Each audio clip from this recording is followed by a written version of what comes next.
back and black in the building. Shout out to everybody at the Core Plantation doing what they need to do to survive.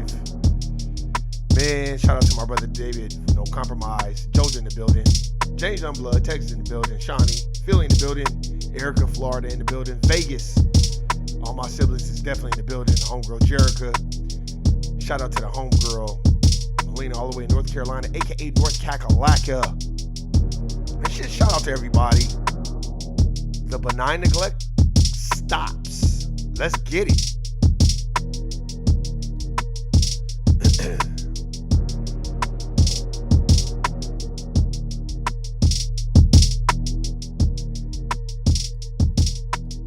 I just wanted to hit y'all up.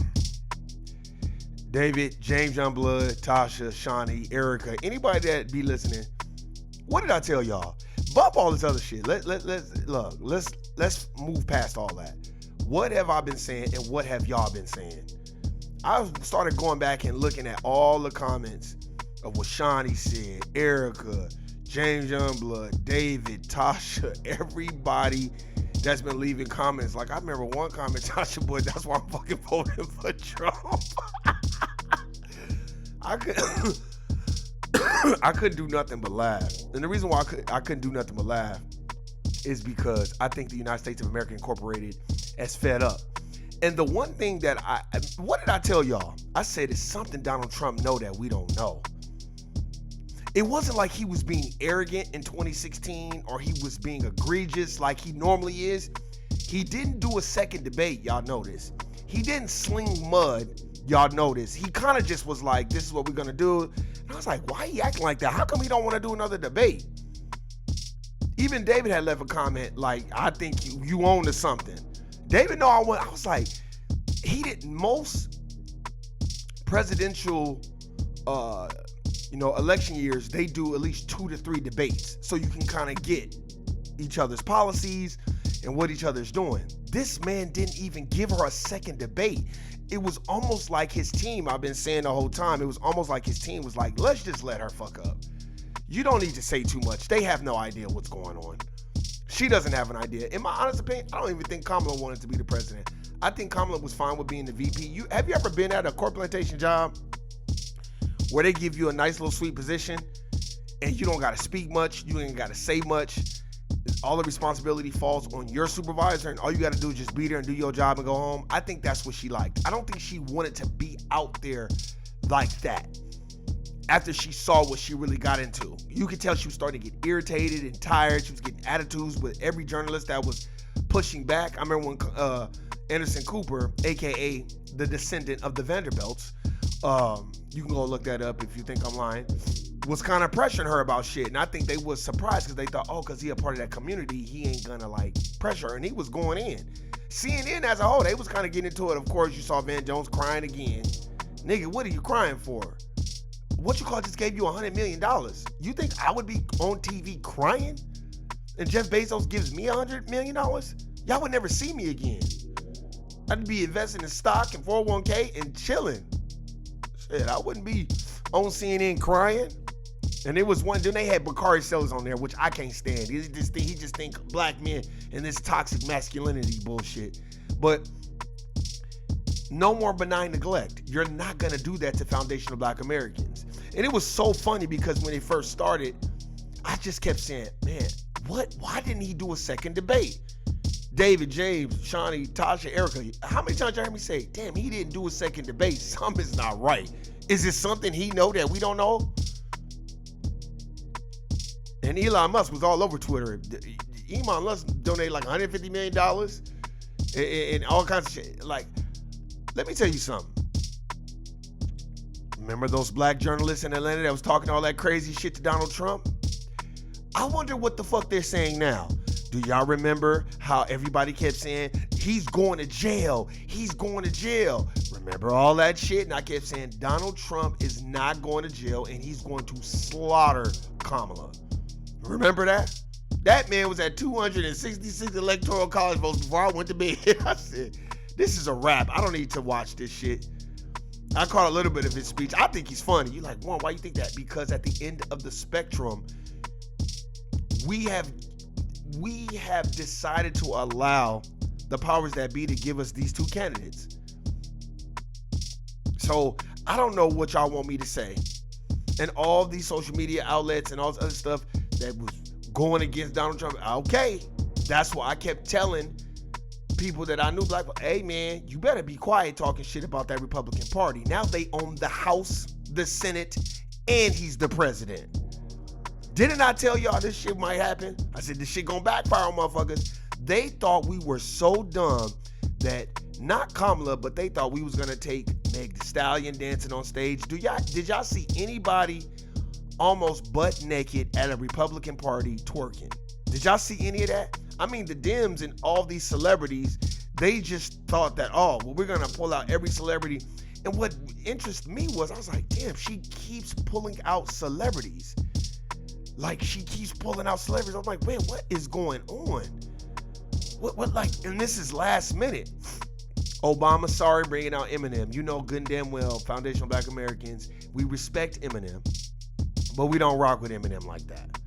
You would have been better out, in my personal opinion, like I said, bringing out Rakim or KRS-One or some shit like that. You can't bring out Eminem. He doesn't even count when it comes to this. We talking about Foundational Black Americans. And I'm going to stick to the subject at hand. No more benign neglect. When somebody was like, you should have voted, said, no more benign neglect. That's a t-shirt. No more benign neglect. Or the benign neglect stops. And have a picture of the Democratic Party. They've been benign neglecting us for years, thinking that we were just going to vote for them just because we supposed to. Because you better thank a union member. Oh, man. Because you know she cooked greens in the tub, right? Man, look, this is the first time I am laughing my ass off. I did not regret not voting. I am not mad that my Foundational Black Americans wanted to vote for Trump. Vote for Trump. Get your paper, cuz. Shit. I'm not mad at y'all. I'm not mad at Trump. I'm not mad. You're like, Warren, why you not mad? I don't like the way they did Ice Cube in 2019, 2020. He's like, I got a black contract for Black America. A contract for Black America, man. We'll sit down with you after the election. After the election, they didn't even look in Ice Cube's way. So no, I don't feel bad for these Democrats. And y'all lost a lot of that, y'all House seats and y'all Senate seats. Y'all see Arizona just said, we have just enacted into law that if you're an immigrant and you cross the border, we will be prosecuting you and putting you in prison. Watch everybody be in alignment. See, this is about taking back what is owed to us. Motherfuckers want to say what they want, but Donald Trump was the first president on record that said Black Americans built this country for free. Y'all may not agree, but that's what he said. And some people weren't clapping, but a lot of people was clapping, he's like, hey, yeah, you guys don't like it, but it is true. Black Americans built this country for free. Then on top of that, he called out Joe 94 Crime Bill Biden. You have been a politician for over 40 years and you've done more harm to black people than good. If we go and look at facts and not feelings, he has done more harm than good. Go read the book, The New Jim Crow by Michelle Alexander. It'll teach you all you need to know about what has been done to foundational Black Americans with all these laws in the United States of America Incorporated. I was just like, you see these people crying. Y'all know that she didn't come out. Remember I told y'all Hillary Clinton didn't even come out when he did her the same way he did Kamala. He did them both the same way. Dems, you need to go back to the drawing board. Dems, you need to stop blaming the grassroots for speaking up for what is owed to us. If you can't beat them, join them. So you need to join us. Give us our tangibles. You will receive our vote, even fold. I'll be at the polls marching. Motherfuckers be like, hey man, look, the jig is up. Black Americans is not dealing with us no more. We need to just go ahead and give them some type of tangibles. Because if you'd have gave us the tangibles, you would have won Michigan. You would have won Wisconsin. You would have won all those major states. It was an onslaught, ladies and gentlemen. This wasn't a damn election. This was an onslaught. She wasn't even close. I mean, when the poll started, Donald Trump had already had like 90 electoral college votes. She had like 10. I said, this is just gonna be an onslaught. And then I was joking like, man, she gonna win, but I ain't gonna lie, I'm gonna keep it a buck. It's too many goddamn Republicans that own businesses and retail and y'all not seeing all these stores that's closing down and the state of the economy. I think the major issue that the Dems had, immigration and the economy. I think that's what hurt them the most. I'm not no expert. I don't claim to know a lot, but I can tell you this. I think that's what hurt them the most was the economy and the state of the economy and where things are going right now. And I think that has been a problem as far as people not being able to own homes and the high ass interest rates and the Ukraine and then FEMA giving everybody $700 like that. It was just a perfect storm. Honestly, if that would have happened at the beginning of the year, I think a lot of people would have forgot it, but it happened right towards the election. People lost their homes, people lost everything, and you were like, all right, well, here go your $750, now get the fuck on. And I think that's what the issue is. Let's just speak on facts, not feelings. I think that the Democratic Party was scrambling to put somebody in front of us. I think they just gave it to Kamala because they felt like, oh, let's try. I think the United States is ready for a woman. It's not that the United States of America is not ready for a woman. They just want the right woman candidate. Y'all tell me if I'm wrong. Leave y'all comments. I think the United States of America wants the white woman candidate. And I think it was too much blaming Donald Trump and not enough taking accountability for what your administration did. Do you see what I'm saying? Like, you're still attached to Joe Biden no matter what you want to say and what you want to do. She should have came out clearly and said, look, these were the policies under Joe Biden.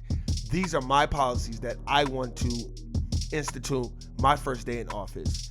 I want to be bipartisan. I want to, yes, we do have an immigrant crisis, and I love my immigrants. Say it. I love my immigrants, but we do owe citizens of the United States of America who have worked hard and paid taxes into this system for years and years and years and years and years and years. We do owe them a debt. We do owe to help them out. They shouldn't be struggling. They should be first on list to buy homes. They are U.S. American citizens. And I'm not talking about your parents came here 20 years ago and now you're a U.S. citizen. I'm talking about parents and grandparents that have been here since the 1800s. She never wanted to address that. She never wanted to address it. She let everybody do the talking. And let me just keep it a buck. The majority of the black folk that was around Kamala, they wanted a job in her cabinet. That's why they was fighting so hard. And then the motherfuckers turn around and blame us. Don't blame us. That girl on CNN said the black vote did not change. The black men vote did not change. It was the same as 2020. It's just the United States of America has spoken. One dude on CNN was like, I just think the citizens of the United States, they're tired of going to the grocery store and paying an arm and a leg. Inflation's at an all-time high. This stuff is really, really resonating with regular people. It was a strategist on there for the Republican Party. He was like, I don't think y'all understand. Like, people can't afford to buy groceries. This is what I've been saying this whole time. I want foundational black Americans to go buy a house. We need y'all to buy homes. What are you talking about? You have to buy a home. You have to. So we can develop and enhance our communities. We can't develop and enhance our communities if our foundational black Americans can't buy a home because the interest rates are damn near 7%. Black folk can't afford that. And I don't want to hear nobody talking about, well, black folk buy this and black. I don't want to hear none of that bullshit. I'm talking about what is reality. Reality is 6.2% and 6.5%. That's beyond ridiculous. And last but not least, when you have paid into this system and your parents have paid into this system and then your grandparents have paid into this system and then your great-grandparents have paid into this system and then immigrants can come over here and get thousands of dollars worth of food stamps, that is disheartening and that it could be very depressing. So with that being said, the benign neglect stops. Black folk have spoken. The American people have spoken. You will not benign neglect black folk and put us in this little bitty box and compartmentalize us like we're a monolith and we just all think the same. And just because you want to have Meg Thee Stallion and Cardi B with her non-reading ass get up there and read some type of poem or speech or something like that and we gonna go with it. No. This is business. Facts over feelings. And I'm gonna say it again. the benign neglect stops. We're done with y'all benign neglecting us, acting like we don't exist, and calling us MAGA supporters because we are questioning the Democratic strategy and the Democratic Party because you just think you got our vote in the bag. So that's what you get. I don't feel bad for you. And now that they've taken over the Senate and the Trumpster is at the head of that situation, that's why Arizona came out and was like, oh, well, we're starting immigration policy right now. You come over here, you're going to prison. Watch all these Republican states get in alignment. And all you FBA people that didn't think that this was going to happen, oh, it's happening.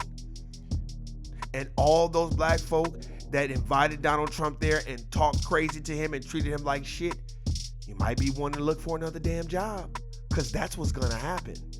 That's why do not let the Democratic Party use you as a tool.